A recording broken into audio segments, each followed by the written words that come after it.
What is going on with the ACC and what could it mean for the Big 12? Hello, everybody, and welcome back to Charge On. As always, I'm your host, Sean Green. A quick word from our sponsors, BetOnline.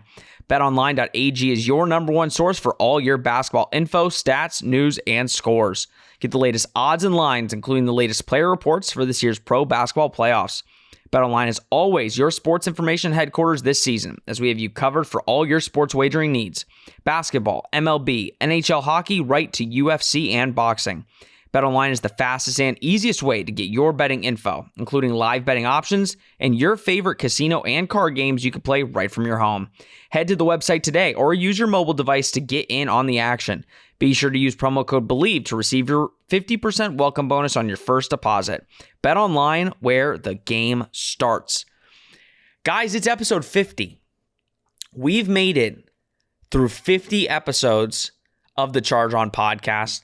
And for a majority of them, my good friend Nick Geddes has been on. Nick, it's been a couple weeks. I basically gave you and Rob a good couple weeks off, but you're back for episode 50. How are you doing? I know you just lost a softball game, so you're coming on after an L, but it's good to get you back on the pod, my friend. I was heated too when I got into this room tonight. I don't like losing. I don't don't care if it's fun or if it's rec, whatever.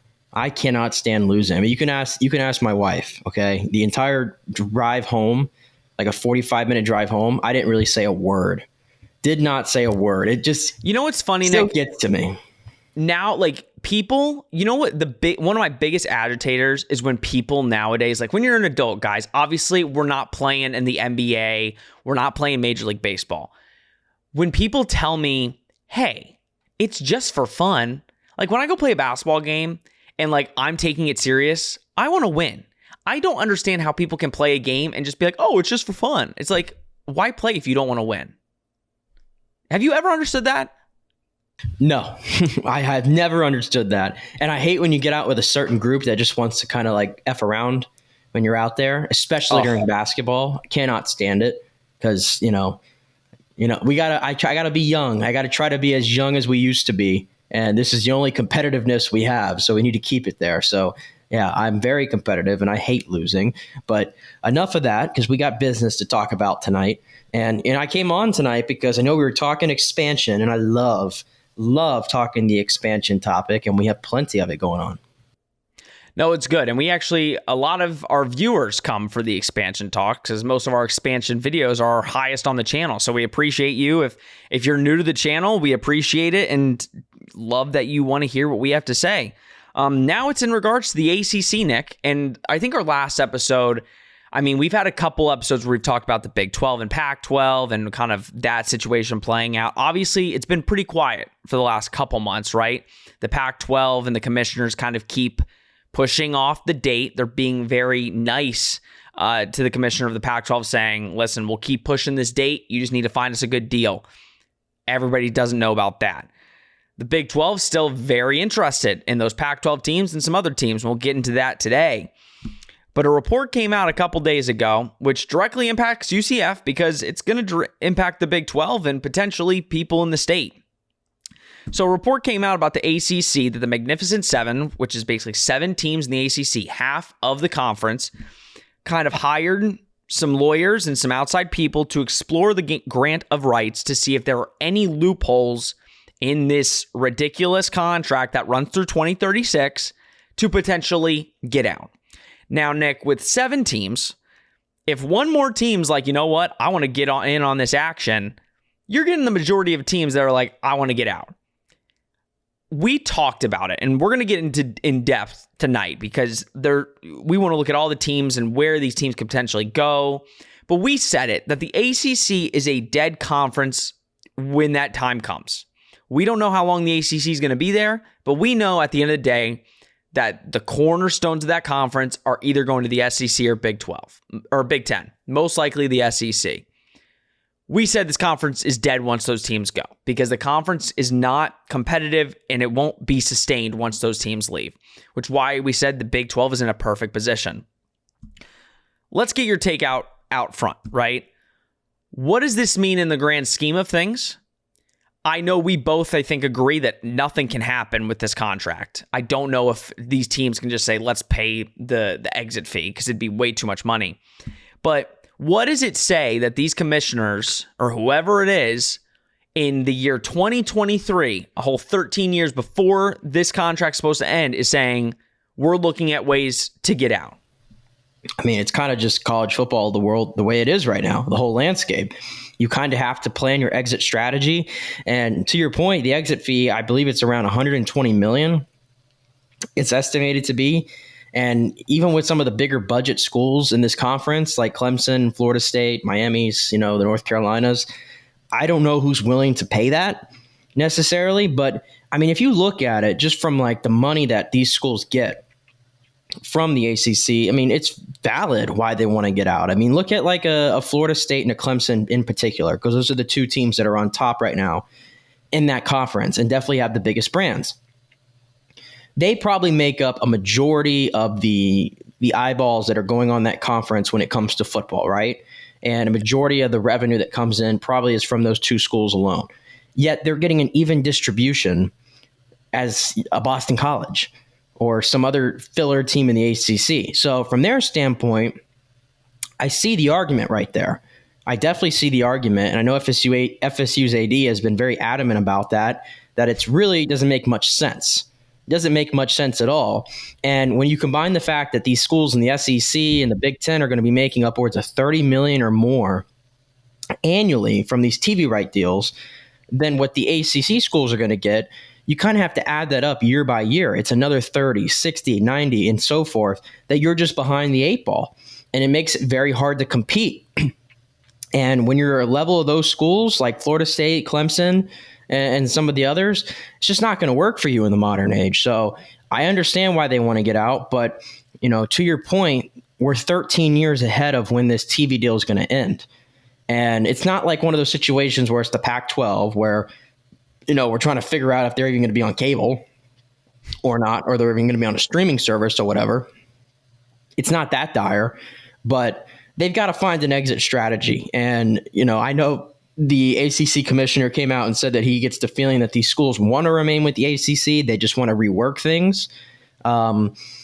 Because I still think the ACC at the moment, especially with USC and UCLA out of the Pac-12, I think it's the third conference still. I don't think it's the Big 12, because nobody in the Big 12 right now, take Texas and Oklahoma out of the equation because they're off to the SEC, nobody in the Big 12 has the nationwide reach and the brand that the top three schools in the ACC have, in Florida State, Clemson, and Miami. So regardless of the fact that the conference is a lot of filler, I still think right now it is the third conference when you look at it from a brand and a national standpoint.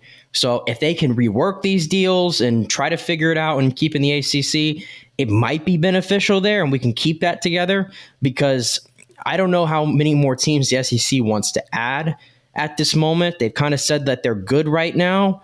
And if you full blown go all the way and you put the top four teams or these 7 teams in the SEC, I think at that point, college football as we know it is dead, and you're going to end up with the whole scenario where you get 2 mega conferences. And I don't think that's great for college football personally. So I'm not disagreeing with you on the brand topic. I mean, when you do look at the ACC, I agree that Clemson, Florida State, North Carolina, Miami, those schools' brands, I think, amass a good chunk of the brands in the Big 12 at the moment. The reason why I don't agree with you in saying that the ACC is still ahead of the Big 12 is simple as this. I know those schools are not going to be in the ACC at some point in time, and I truly Bleav the ACC is going to die, whereas the Big 12 has set themselves up in a way where their brands, and first of all, I look at quality over quantity, right? If you took all the schools from the ACC and took out, so like, let's do it. Big 12, take out Oklahoma and Texas. ACC, take out all the schools that are probably going to be going to the SEC or Big 10. I take quality, and the Big 12 has quality, and I'm not just looking football. I'm looking basketball too. Big 12 has quality, and then you look at the ACC, and yeah, like, we can look, Boston College, Virginia Tech. I look at quality and not quantity. So though I do agree right now, some of the brands in the ACC are obviously at a different point. Because again, when you look at Clemson, they're on, in my opinion, the same stratosphere as Alabama. There's nobody in the Big 12 right now, take out Oklahoma and Texas, that have that type of brand. But unfortunately, the ACC screw themselves, and we've talked about this, and they put themselves in a terrible position because all of these contracts for all these conferences ran up at the perfect time where the ACC was like, we want more money now, so we're going to extend for a bunch of years. And now all these schools, and we can get into revenue sharing, Nick, because I understand where some of these schools are coming from. FSU's AD came out and said UCF's going to be making more money than us over the next X amount of years. How crazy is that? I understand that sentiment. The only issue I have is, and all this thing is talk, Nick, right? Like the ACC commissioner, oh, we all want to come to a deal. That's ridiculous. We all know it's probably really nasty behind closed doors, because if I'm the commissioner or if I'm the AD over at Boston College, do you really think I'm going to agree to take a majority of my revenue and give it to some of these top schools that, yes, do they deserve it more because they bring more eyeballs to the product? Absolutely. But if I'm getting my revenue and I'm bringing money into my school, these other 7 are not going to be like, you know what? Yeah, let's give another $40 million to Florida State and Clemson and Miami, and we'll all take a lesser share to make sure we stay in. Because a majority of these schools will get picked up by another conference. And that's the point where I say, I don't think a revenue sharing dispute is going to work here. I get where Florida State and Clemson are coming, and I want your take on it. I get where they're coming from. But that's like saying for UCF that in 5 years, UCF will not go up in revenue. Like they're a new school now, so they're not making as much revenue as the founding schools or the schools that have been there. But I think even in the SEC, they all make the same, because if you're in the conference, you should have the same revenue, regardless of the eyeballs. If you're in the conference, you're in the conference for a reason. So I don't think the ACC, regardless of who wants it to happen, it's not like the bottom feeder schools are like, yeah, we'll give them more money to stay. What's your take on that? Yeah, the ACC kind of shot itself in the foot when they negotiated this deal, and maybe that's on them for not having an eye for the future, I guess, of where things were going. But then again, it's tough. It's tough to really bang on them because nobody really saw, like, the whole Texas-Oklahoma thing, which kicked off this whole, I didn't see that coming. I don't know who saw that coming. I recall that just being a random day in the summer of 21, I believe it was, that we got hit with that news. And little did we know that was going to change college football forever. So it's hard to really kill the ACC for that. But then again, you made the decision and you're kind of having to live with it at the moment. In regards to the revenue sharing, maybe there's an argument to be there if you're the ACC and you see it now that the light at the end of the tunnel is that you're going to die as a conference, or you're not going to be any more prestigious as you are now in the future with the way things are going. Is it more beneficial to cave in to the demands of these top schools as a means to keep them in the conference? I mean, that's the only way I could see it, because I just know with how Clemson has put themselves in the national forefront, how Florida State has been there and now has rebuilt it up as well within the last year. And Miami, it doesn't matter what product they put on the field. They're always going to be a big brand. To me, it feels like it's probably beneficial for the conference potentially to cave into those demands if they want to keep the conference where it's at now, or they can just let it die and let these schools go. And then you're left with potentially 7 mid-tier schools. Maybe you pull a few from the AAC and you merge those conferences. But what is that even worth? What is that even worth at that point? And, even the 7 schools that are in this magnificent 7 that they're calling it, I was surprised, too, that you had Virginia and Virginia Tech in particular who were in there. I don't see the value of a Virginia that much. I know as a basketball commodity fine, but football runs the show, and I don't recall the last time Virginia was very relevant at football. So I was surprised to see them in there, and kind of same goes for Virginia Tech. They've lost a lot of prestige with their football program in the last few years.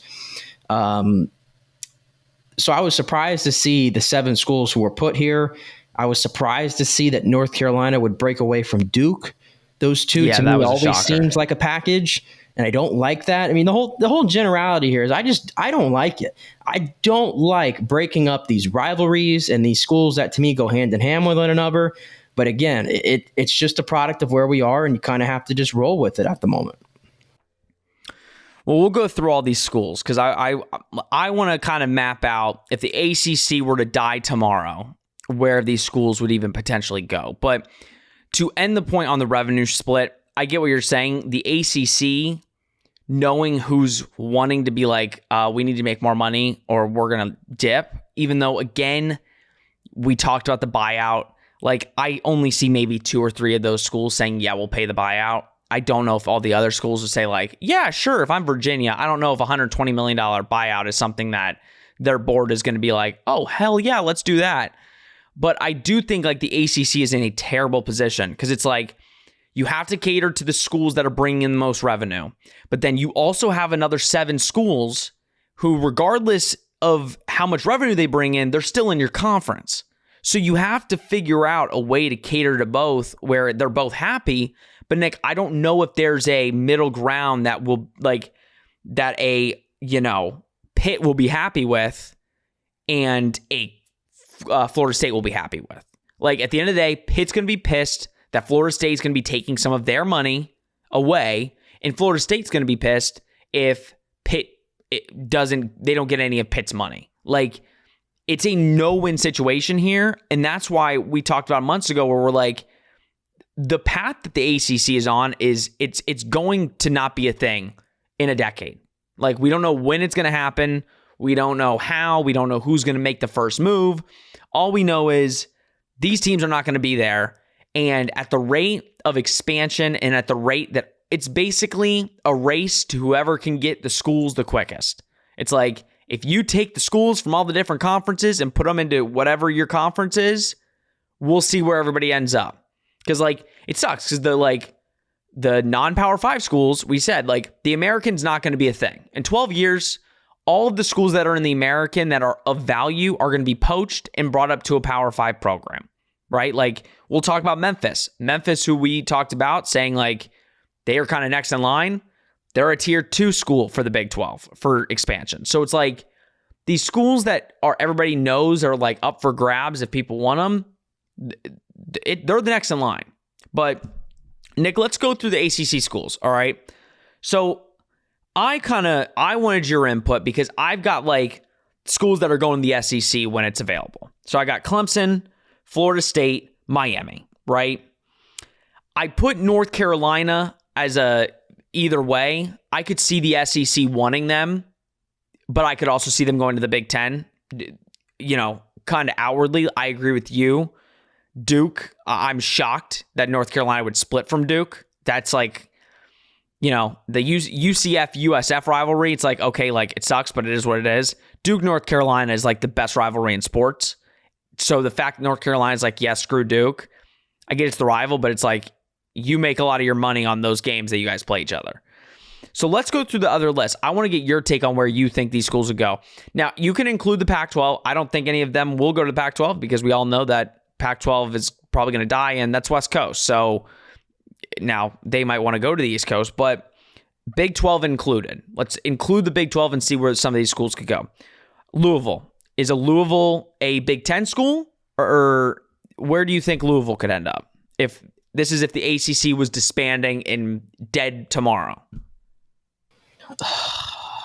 I don't buy Louisville as an SEC school for one That's second. what I'm saying. I think Big 10. I don't even buy them. Big 10 even seems like of the 3, I mean, Big 12. Big 12? Of the 3, I'll take it. Of the 3, I think Louisville fits the Big 12 more. NC State.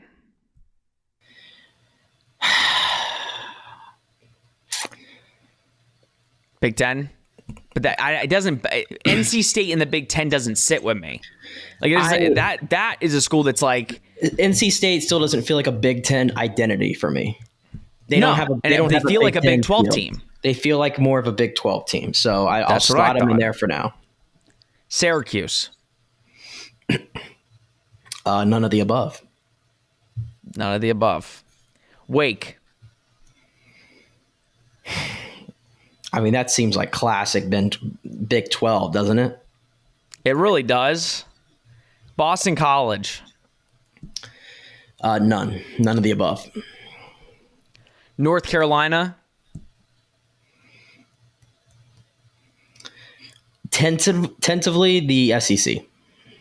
Yeah, that's what I thought. Duke. I want them both together. But this is where this whole thing comes into play is I would never tell you that Duke is an SEC school. I just wouldn't do it. But that's the thing. I wouldn't either. But clearly in this scenario, they're going to be split up. And if they're split up, I don't see them as a Big Ten school either. I don't see Duke as a Big Ten school. If I split them up, I think they're in that none of the above kind of a group. Oh, that'd be hard. Honestly, if it came to that, I think Duke would go to the Big 12 because the Big 12 will want them for basketball. Like straight up. Like yeah. Imagine Duke in the Big 12. Basketball brand is one of the few basketball brands in the country where they could have some power there. So it would that would be the kind of thing that would make it hard to put them in that none of the above category. I'm going to put them in the Big 12. Pitt. I think Pitt could go to the Big 10. Yeah, the Big 10 I was thinking of a little bit. Yeah, I'll put them in the Big 10. Georgia Tech's Big 10 too. Little down there. Like it's a little down, but I don't think you put them in, SEC? I don't think you put Georgia Tech in the SEC. Not for 1 second. Not for one. See, some of these schools, they're just they're just kind of in that middle ground. Like they're in that none of the above range for me. So Georgia Tech, none of the above?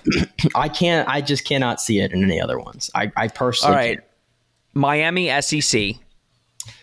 Yeah, that feels obviously. So SEC. Yeah. Virginia, I can't see them in the SEC. I don't. Big 10? I don't know. Virginia screams Big 12 to me. They do scream Big 12 to me. Virginia and Virginia Tech both scream Big 12 to me. Like, on the map, they're Big 12. This is a hard exercise. This is a very hard exercise. This is why we do this podcast. Look at us. Because how many teams am I putting in the Big 12? Am I making a 20-team conference at this rate? But we're not worried. That's the thing. This exercise is not meant to be like we can only have X amount of teams. We're saying if this was going to end tomorrow, where would these schools fit? Like some of these schools just feel they just feel a little too small on the national level, in my opinion, to get into the Big 10 and the SEC. All right, so Virginia and Virginia Tech, Big 12. If you had to pick one of the three, yeah. Okay, so going by that, we have three nuns, which would be Georgia Tech, Boston College, and Syracuse. Those would be the three, none of the three. We have 1, 2, 3, 4, 5, 6 schools going to the Big 12. And that's Louisville, NC State, Wake Forest, Duke, Virginia, and Virginia Tech. Big 10, you have one school for going to the Big 10, and that's Pitt. And then the rest are SEC. So by doing that exercise, what I'm trying to get people to see, and first of all, I had no idea what Nick would pick, and even I was a little up in the air. But what we are headed towards, and it's very obvious, what we are headed towards is something we all don't want, but it's like, again, the kill or be killed mantra. The SEC and the Big Ten are going to try to eat up every team with any type of money invested in it. They're going to get every single big time team.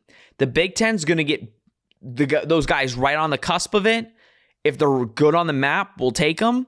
But we'll get all those other schools that the SEC doesn't want. Under that scenario that we just painted out, because then the Big Ten would be light from the teams coming over from the ACC, I think that's where you would slot Oregon into the Big Ten.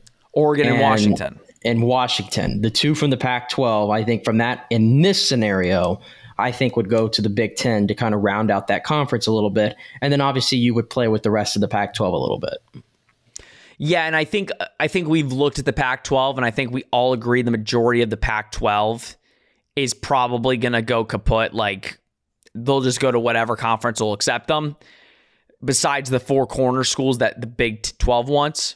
And we'll talk about that in a second. Do we just make a hodgepodge of the leftovers and make a new conference? Like, but that's what I'm saying. Like, I think you could, but I think the problem is what I think a lot of these schools are looking for, and this is why it's a race to whoever can get the schools at the time they can get them.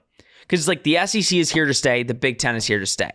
I think the Big 12 has done a really good job of positioning themselves as not just a football, conference, but a basketball conference, a softball conference. They've really set themselves up in a really good way to be notable, where people are going to know the Big 12 name. Now, they might change the name, but you're going to know the schools in the Big 12, and they'll be on the national stage. They're not going to be as big as the SEC or Big 10, but you'll know them. I think what the Big 12 is doing, and we've seen it, all they're trying to do is beat the ACC in the Pac-12. That's all they're trying to do. Because if you're number 3, guess what? You're number 3. You're still in that running. Whereas if you're number 5 right now, you might as well just keep signing retirement checks, because that's where you're going to be in about a couple years. So it's weird. I agree with you. Like, okay, obviously the Big 12 is not going to take 6 teams from the ACC and then 4 teams from the Pac-12. That's 10 extra teams added. They'd be a 22-team conference. Like, now, but let's be real here, Nick. That's kind of what it's looking like for all these schools. Like the SEC. Yeah, you'd have 3. Would it shock you if there were a 22-team conference in 5 years? I think you probably would have 3. I think the number would be probably 20, and you'd have 3 big conferences that are made up of 20 teams, so you get the top 60. But again, and I think an extra conference will be made potentially. But even then, like I don't even know if it's possible, but like I think we might have had this discussion before. Like when it comes to the SEC, do we really need Vanderbilt taking up a spot? Do we?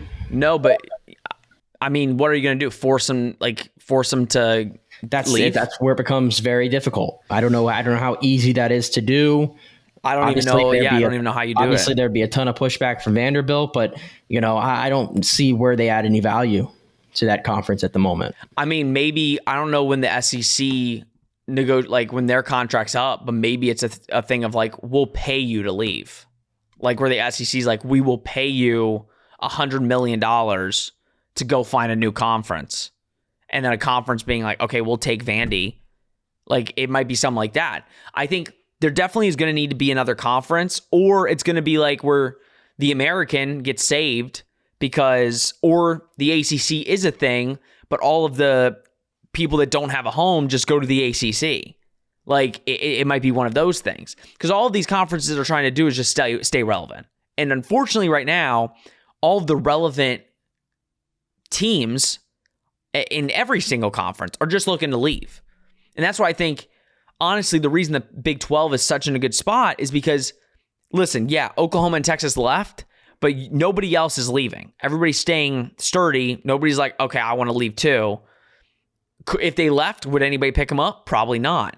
But like, I think there's potential, like UCF. I do think there's a potential, and I've heard rumblings of this over the last month, where they're like, UCF is on a meteoric rise. They're in Florida. In 10 years, there is potential where people are talking about UCF as a team that could leave the Big 12. So it's like, the whole point of this is hopefully all of this craziness and BS that is happening right now, even though it won't make college football better and college athletics better, hopefully it creates the next breed of blue blood schools that in 20 years you can look at and say, okay, UCF used to be this small little thing and now it's a powerhouse. Kansas State used to be this small little thing, now it's a powerhouse. So I don't know, but it's absolutely crazy that this is even a thing, that 7 schools from a conference that has a contract till 2036 literally got together and said, let's find loopholes. That's insane to me. Like, that's literally insane that is the world we're living in, because you're upset about the money that you have coming in. That is like 5 to 6 times the amount that like a team in the American is making. It's literally insane. All because Florida State felt some type of way that UCF's making more money, which I understand. I understand how it can make Florida State feel. I understand. It's not you signed on the dotted line. It's nothing like, what are we going to do? Before we go into my interview with Jenna Becerra from Bleav in Softball, talking UCF softball game tonight at 7, we'll talk really quickly about the Big 12 because there's, again, talking about that expansion. We're not going to beat a dead horse with this, right? We've talked about the 4 corner schools: Arizona, Arizona State, Colorado, Utah, right, Nick? Like, if they end up leaving the Pac-12, if the Pac-12 disbands, those are the teams the Big 12 wants. They want the 4 corners. It's understandable. And if the 4 corners leave, it's probably because Oregon and Washington went to the Big 10. That will all happen very quickly. As soon as Oregon and Washington leave, I think the Pac-12 goes kaput. But it kind of got announced, and we already know about the Gonzaga potentially to the Big 12 for basketball and all those rumors. But it got announced that they're kind of tier 2. They're second tier, that if they can't get the 4 corner schools for any reason, that they would be interested in UConn, San Diego State, UNLV, and Memphis. Kind of what's your take on those 4 schools? Obviously, I know we both like UConn for the basketball reason. Again, it just makes the Big 12 like an almost impossible schedule in the Big 12.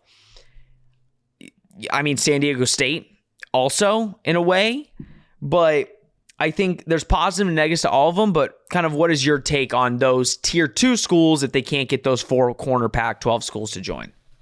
Yeah, it was UConn, UNLV, and then the 2 others, Memphis and San Diego State. Yeah, I think there's 3 of them there that I think are very positive, and that's UConn, San Diego State for sure, and Memphis. I think those. UNLV, I mean, unless I'm missing it somewhere, I don't see the tremendous value there. It's the region. That's probably what they want. Just a region, I guess. But I feel like if you're getting San Diego State at least in that equation, I feel like that's good enough to kind of cover your bases there. I think UConn would be a home run in there from a basketball standpoint, and even a football team that's kind of coming around a little bit. They're bowl eligible. You get what you get from that, right? But it's definitely it's a national brand. UConn is a national brand, I think, on the back of their basketball program. So that's very desirable. Memphis, to me, it was wrong place, wrong time for them. If expansion was happening 4 years ago, Memphis would be sitting pretty in the Big 12 right now, not having a worry in the world. So, but I think Memphis has a chance to really end up being the top program at all levels, I think, in the current American. I think they have the chance to do that. And if they can kind of improve things from where they've been the last couple of years, and maybe the next 2 years they can turn it around, absolutely. I think Memphis would be a great fit for the Big 12. So I don't hate the possibility of bringing those on, but it's definitely a second option because I think Colorado, with what's going on over there with Dion, would be a home run to get that into the Big 12. And then obviously Utah, Arizona State, and Arizona, probably in that order. I still think that's the best move to go. Yeah, 100%. And I still think that you could potentially, like, I know Gonzaga is on the table, and I think they're just waiting. I think the only reason Gonzaga hasn't been signed for basketball yet is strictly because they're waiting to see what's happening with the Pac-12. Like, they know their main priority is getting those schools in if it's even possible. And that's the thing. If you can get those 4 schools, I still think you can bring in UConn as a basketball school. Like, do I want the other sports? I'm good. If you can just bring in women and men's basketball, again, there's the rumors that the Big 12 wants to literally, in a couple of years, just sell off their basketball rights for their games. And I think that's going to be really lucrative. Like, I think there will be networks that just will buy Big 12 basketball. So even if you get those 4 corner schools, I think going after UConn and even Memphis, I think those would be home runs. Now, I think Memphis you would have to bring on in a more full-time, bring all the sports, but UConn for sure. If you can just bring them on for basketball, I think that's a home run. But we'll see. Obviously, I think a lot more is going to happen over the next month or two. A lot coming out right now, those summer months, they're all trying to figure out what they want to do in the future. This is when it happened before, right? This is when the schools are kind of trying to figure out, how do we make more money? Where's the revenue going to come from? What do we need to buy? I mean, UCF literally just requested like $150 million to speed up the athletic process, to start building all this stuff in the athletic village. We'll see if Orange County, approves that.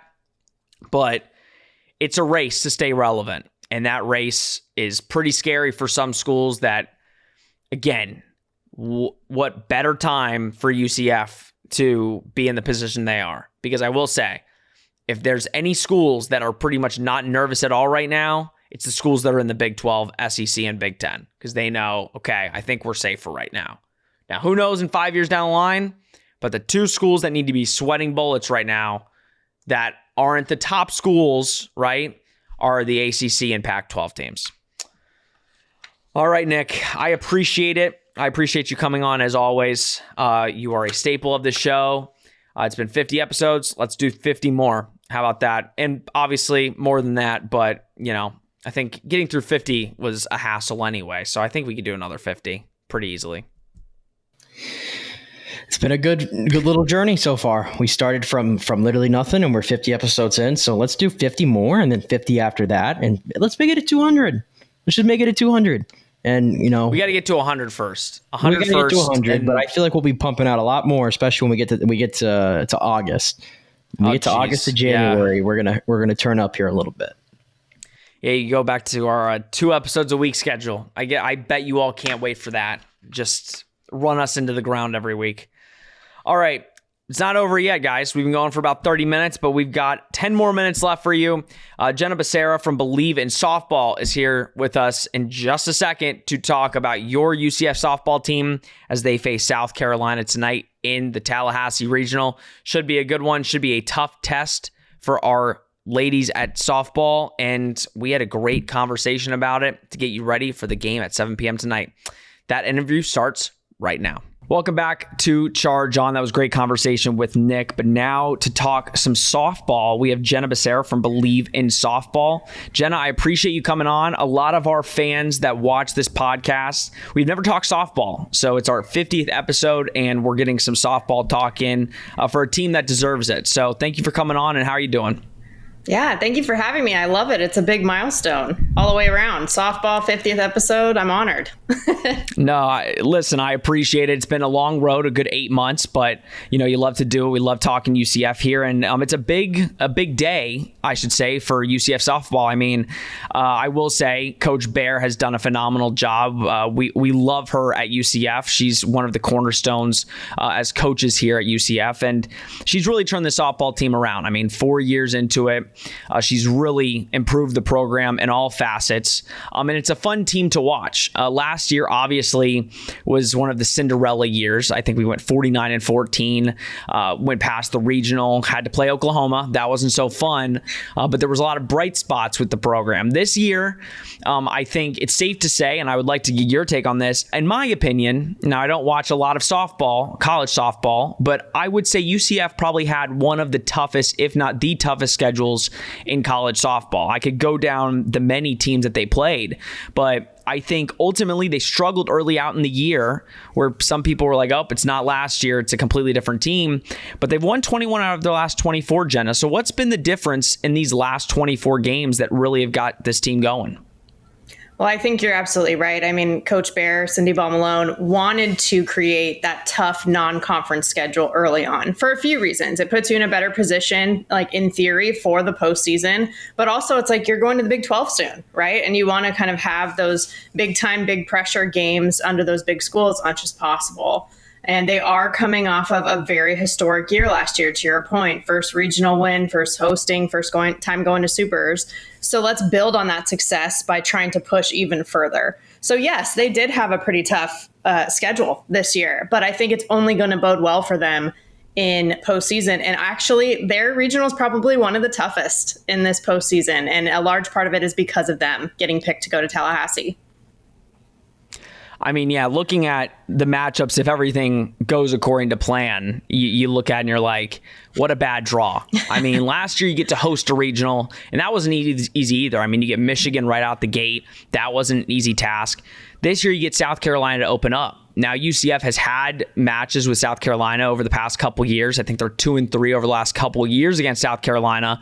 They're undefeated in playoffs or in the plays against South Carolina when it comes to postseason play.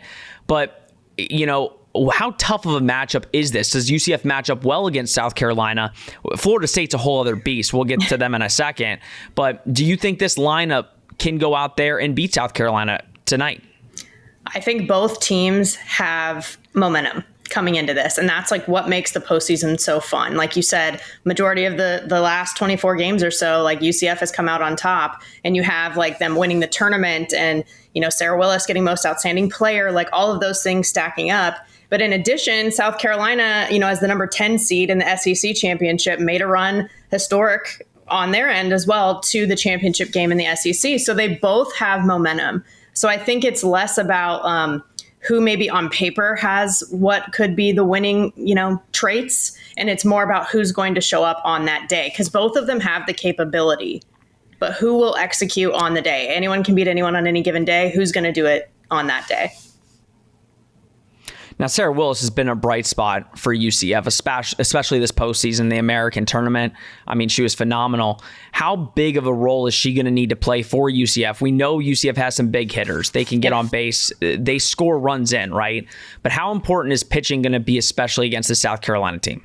Huge. I mean, but at the same time, she has been somebody that they've relied on all year long in the circle. So it's not necessarily that her role is all of a sudden going to change or all of a sudden be bigger than it has been. She kind of just needs to keep doing what she's doing. And I have loved watching her career because I did cover her. I call games for Pac-12 Network. I covered her when she was at Washington, and I loved her changeup. I love that she could hit as well. It's one of my favorite things in a player is having that kind of versatility. And so to see her translate so well in her move to UCF and just what she's been able to accomplish this season, like I think she's primed and in a great position to just go out there and be successful. But I do think she just needs to keep doing what she's doing. She doesn't need to overcomplicate it. I think when we try to do that in the postseason, that's when we get in trouble. Now, Jenna, when I think about basically the powerhouses in softball, right? Mm-hmm. It's Florida State and Oklahoma. Those kind of seem like the same two teams at the top. One of those teams usually wins it. There's always, any team can go out there and win, like you said, on any given night, any given day. Softball is one of those sports, right? Is it possible? Do you think that there's a team in this regional, if it's not UCF, it could be South Carolina, who is Florida State the team that you just say they're probably going to make it to the final this year? Is it this regional's tough, but listen, anybody can win? Is there a team that can beat FSU, and is UCF that team?